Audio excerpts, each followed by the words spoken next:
हर हर महादेव। अगर आपने हमारे चैनल को सब्सक्राइब नहीं किया है तो कृपया चैनल को सब्सक्राइब कर दें। आज हम आपके लिए शिव पुराण का दूसरा अध्याय लेकर आए हैं। चलिए अध्याय को शुरू करते हैं। श्री शौनक जी ने कहा, महाभाग सूत जी, आप धन्य हैं, परमार्थ तत्व के ज्ञाता है। आपने कृपा करके हम लोगों को यह बड़ी अद्भुत एवं दिव्य कथा सुनाई है। भूतल पर इस कथा के समान कल्याण का सर्वश्रेष्ठ साधन दूसरा कोई नहीं है। यह बात हमने आज आपकी कृपा से निश्चय पूर्वक समझ ली। सूत जी, कलयुग में इस कथा के द्वारा कौन कौन से पापी शुद्ध होते हैं, उन्हें कृपा पूर्वक बताइए और इस जगत को कृतार्थ कीजिए। सूत जी बोले, मुने, जो मनुष्य पापी, दुराचारी, छल तथा काम क्रोध आदि में निरंतर डूबे रहने वाले हैं, वे भी इस पुराण के श्रवण पठन से अवश्य ही शुद्ध हो जाते हैं। इस विषय में जानकार मुनि इस प्राचीन इतिहास का उदाहरण दिया करते हैं, जिसके श्रवण मात्र से पापों का पूर्णतया नाश हो जाता है। पहले की बात है, कहीं नगर में एक ब्राह्मण रहता था, जो ज्ञान में बहुत दुर्बल, दरिद्र, रस बेचने वाला तथा वैदिक धर्म से विमुख था। वह ज्ञान, संध्या आदि कर्मों से भ्रष्ट हो गया था और वैश्य वृत्ति में तत्पर रहता था। उसका नाम था देवराज। वह अपने ऊपर विचार करने वाले लोगों को ठगा करता था। उसने ब्राह्मणों, क्षत्रियों, वैश्यों, शूद्रों तथा दूसरों को भी अनेक बहाने से मारकर उनका धन हड़प लिया करता था, परंतु उस पापी का थोड़ा सा भी धन कभी धर्म के काम में नहीं लगा था। वह वेश्यागामी तथा सब प्रकार से आचार भ्रष्ट था। एक दिन घूमता घूमता वह दैव योग से प्रतिष्ठानपुर झूसी प्रयाग में जा पहुंचा। वहां उसने एक शिवालय देखा, जहां बहुत से साधु महात्मा एकत्र हुए थे। देवराज उस शिवालय में ठहर गया, किंतु वहां उस ब्राह्मण को बुखार आ गया। उस बुखार से उसको बाड़ी पीड़ा होने लगी। वहां एक ब्राह्मण देवता शिव पुराण की कथा सुना रहे थे। बुखार में पड़ा हुआ देवराज ब्राह्मण के मुखारविंद से निकली हुई उस शिव कथा को निरंतर सुनता रहा। एक मास के बाद वह बुखार से अत्यंत पीड़ित होकर चल बसा।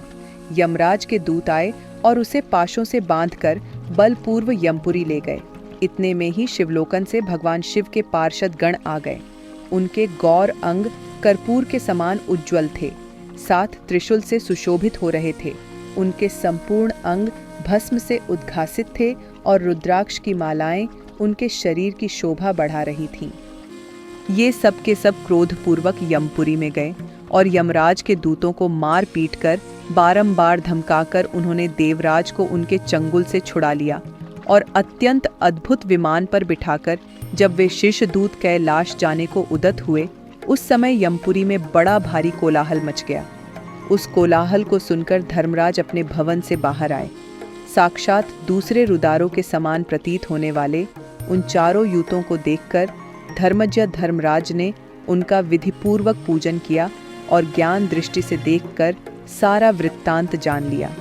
उन्होंने डर के कारण भगवान शिव के उन महात्मा दूतों से कोई बात नहीं पूछी, उलटे उनकी पूजा एवं प्रार्थना की।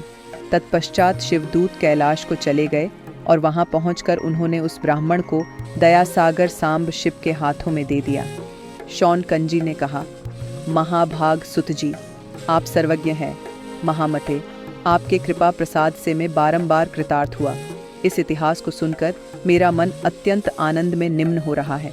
अतः अब भगवान शिव में प्रेम बढ़ाने वाली शिव संबंधिनी दूसरी कथा को भी कहिए। श्री सूत जी बोले, शौनक, सुनो, मैं तुम्हारे सामने गोपनीय कथा वस्तु का भी वर्जन करूंगा, क्योंकि तुम शिव भक्तों में अग्रगण्य तथा वेदवेत्ताओं में श्रेष्ठ हो। समुद्र के निकटवर्ती प्रदेश में एक बाशकल नामक गांव है, जहां वैदिक धर्म से विमुख महापापी द्विज निवास करते हैं। वे सब के सब बड़े दुष्ट हैं। उनका मन दूषित विषय भोगों में ही लगा रहता है। वे न देवताओं पर विश्वास करते हैं, न भाग्य पर। वे सभी कुटिल वृत्ति वाले हैं, किसानी करते और भांति भौति के घातक शस्त्र रखते हैं। वे व्यभिचारी और खल हैं। ज्ञान, वैराग्य तथा सद्धर्म का सेवन ही मनुष्य के लिए परम पुरुषार्थ है। इस बात को ये बिल्कुल नहीं जानते हैं। वे सभी पशु बुद्धि वाले हैं। जहाँ के दिव्य जैसे हो, वहाँ के अन्य वर्ण के विषय में क्या कहा जाए। अन्य वर्ण के लोग भी उन्हीं की भांति कुटिसत विचार रखने वाले, स्वधर्म विमुख एवं खल हैं, ये सदा कुकर्म में लगे रहते और नित्य विषय भोगों में ही डूबे रहते हैं। वहाँ की सब स्त्रियां भी कुटिल स्वभाव की, स्वेच्छाचारिणी, पापासक्त, कुक्तिस विचार वाली और व्यधिवारिणी हैं। वे सद्व्यवहार तथा सदाचार से सर्वया शून्य हैं। इस प्रकार वहाँ दुष्टों का ही निवास है। उस वाचकल नामक ग्राम में किसी समय एक बिंदुक नामधारी ब्राह्मण रहता था। वह बड़ा अधम, नीच था, दुरात्मा और महापापी था। यद्यपि उसकी स्त्री बड़ी सुंदरी थी, तो भी वह कुमार्ग पर ही चलता था। उसकी बीवी का नाम चंचुला था। वह सदा उत्तम धर्म के पालन में लगी रहती थी, तो भी उसे छोड़कर वह दुष्ट ब्राह्मण वेश्यागामी हो गया था। इस तरह कुकर्म में लगे हुए उस बिंदुम के बहुत वर्ष व्यतीत हो गए। उसकी पत्नी चंचुला काम से पीड़ित होने पर भी स्वधर्म नाश के भय से क्लेश सहकर भी दीर्घ काल तक धर्म भ्रष्ट नहीं हुई, परंतु दुराचारी पति के आवरण से प्रभावित हो आगे चलकर वह भी दुराचारिणी हो गई। इस तरह दुराचार में डूबे हुए उन मूढ़ चित्त वाले पति पत्नी का बहुत सा समय व्यर्थ बीत गया। तदनंतर शूद्र जातीय वेश्या का पति बना हुआ वह दूषित बुद्धि वाला दुष्ट ब्राह्मण बिंदुक समयानुसार मृत्यु को प्राप्त हो नरक में जा पड़ा। बहुत दिनों तक नरक के दुहक भोग कर वह मंद बुद्धि पापी विंध्य पर्वत पर भयंकर पिशाच हुआ। इधर उस दुराचारी पति बिंदुक के मर जाने पर यह मुंड हृदय चंचुला बहुत समय तक पुत्रों के साथ अपने घर में ही रही। एक दिन दैव योग से किसी पुण्य पर्व के आने पर यह महिला भाई बंधुओं के साथ गोकर्ण क्षेत्रों में गई। तीर्थयात्रियों के संग से उसने भी उस समय जाकर किसी तीर्थ के जल में स्नान किया। फिर यह साधारणतया बंधुजनों के साथ पत्र तत्र घूमने लगी। घूमती घूमती किसी देव मंदिर में गई और वहां उसने एक देव यज्ञ ब्राह्मण के मुख से भगवान शिव की परम पवित्र एवं मंगलकारिणी उत्तम पौराणिक कथा सुनी। कथावाचक ब्राह्मण कह रहे थे कि जो महिलाएं दूसरे पुरुषों के साथ व्यभिचार करती है, मरने का बाद यमलोक में यमराज के दूत गरम स्लखों से पीठ पर मरते हैं। पौराणिक ब्राह्मण के मूल से यह वैराग्य बढ़ने वाली कथा सुनकर चंचुला भय से व्याकुल हो वहां कांपने लगी। जब कथा समाप्त हुई और सुनने वाले सब लोग वहां से बाहर चले गए, तब वह भयभीत नारी एकानामे शिव पुराण की कथा सुनाने वाले उन ब्राह्मण देवता से बोली। चंचुला ने कहा, ब्रह्म, मैं अपने धर्म को नहीं जानती थी, इसलिए मेरे द्वारा बड़ा दुराचार हुआ है। स्वामिन, मेरे ऊपर अनुपम कृपा करके आप मेरा उद्धार कीजिए। आज आपके वैराग्य रस में ओतप्रोत इस प्रवचन को सुनकर मुझे बड़ा भय लग रहा है। मैं कांप उठी हूँ और मुझे इस संसार से वैराग्य हो गया है। मुझ मुड़ वित्त वाली पापिनी को धिक्कार है। मैं सर्वचा निंदा के योग्य है। कुत्सित विषयों में फंसी हुई हूँ और अपने धर्म से विमुख हो गई है। हाय, न जाने किस किस घोर कष्टदायक दुर्गति में मुझे पड़ना पड़ेगा और वहाँ कौन बुद्धिमान पुरुष कुमार्ग में मन लगाने वाली मुझ पापिनी का साथ देगा। मृत्यु काल में उन भयंकर धमदूतों को मैं कैसे देखेंगी। जब वे बलपूर्वक मेरे गले में फंदे डालकर मुर्झे बांधेंगे, तब मैं कैसे धीरज धारण कर सकूंगी।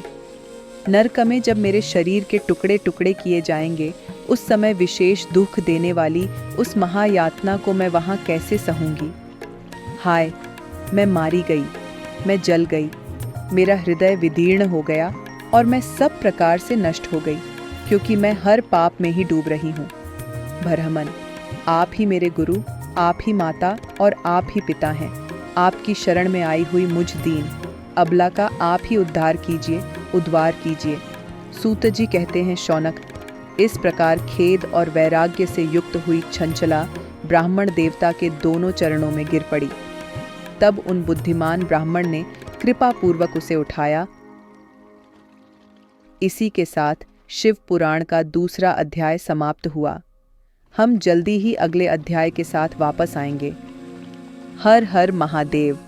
अगर आपने हमारे चैनल को सब्सक्राइब नहीं किया है तो कृपया चैनल को सब्सक्राइब कर दें। जय शंकर।